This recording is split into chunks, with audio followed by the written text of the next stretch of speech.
Well, hello, church. It's Pastor Jeremy coming to you from the parsonage with another daily devotion. Today, we're going to continue our tour of the great protest stories of the Bible as we learn about the prophet Elijah.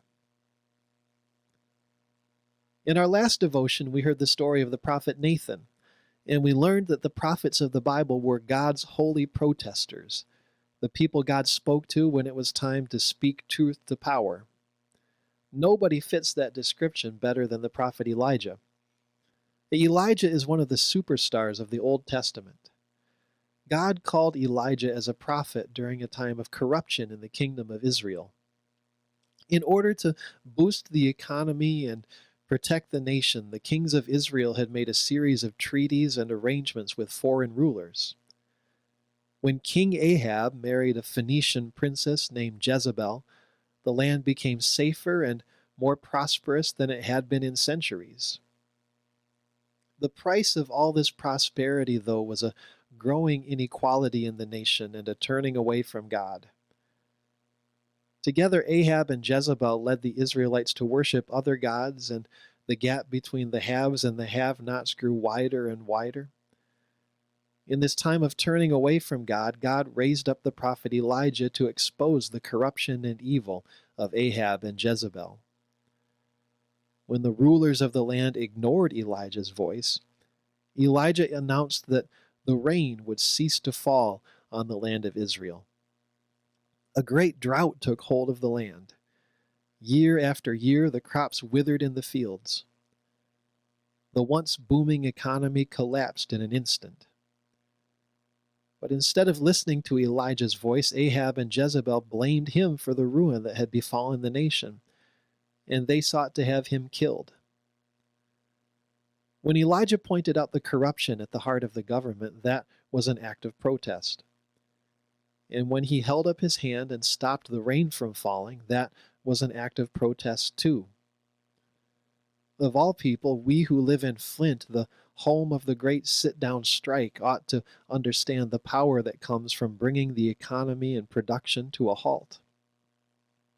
When I read the story of Ahab and Jezebel this week, I started thinking about the moral compromises that America has made throughout the centuries.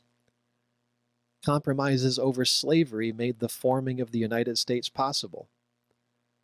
Political compromises led to the Jim Crow era of American history. Many among us can remember a time when compromise in Washington happened more often and party lines were less clearly defined.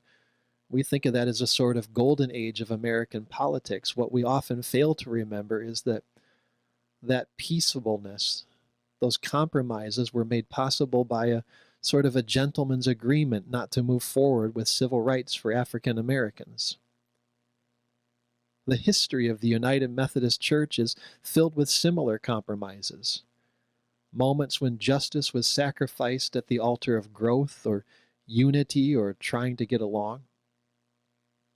Elijah's message is the same today as it was in the time of Ahab and Jezebel. Sometimes the price of growth and security and a booming economy is just too high. Sometimes the only way to make your voice heard is to block the streets and sit down in doorways and bring business as usual grinding to a halt. When protests inconvenience our lives, the holiest and the best response may be to thank God that the spirit of Elijah is alive and well. Would you pray with me? God of the prophets, you don't measure success and wealth the way that we do. Help us to measure wealth not in points of GDP, but in points of justice and abundant living. Through Christ who flipped the tables. Amen. Well, thank you for spending some time with us today. You can find a new devotion right here each day at noon. Until we meet again, keep washing your hands, stay safe, and do not be afraid.